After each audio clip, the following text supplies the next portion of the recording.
നന്മയിലേക്കും തിന്മയിലേക്കും നയിക്കുവാനുള്ള ശക്തി വാക്കുകൾക്കുണ്ട്.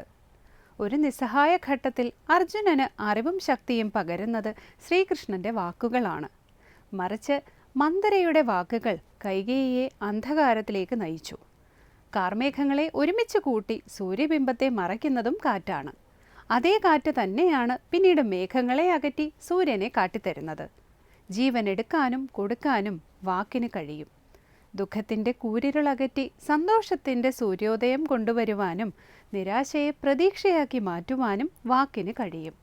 യുദ്ധങ്ങൾ സൃഷ്ടിക്കുവാനും ഇല്ലാതെയാക്കുവാനും വാക്കിന് ശക്തിയുണ്ട്. മനുഷ്യനെ അമൃതത്വത്തിലേക്ക് ഉയർത്തുവാനും മൃത്യുവിൻ്റെ അന്ധകാരത്തിലേക്ക് ആഴ്ത്താനും വാക്കുകൾക്ക് സാധിക്കും.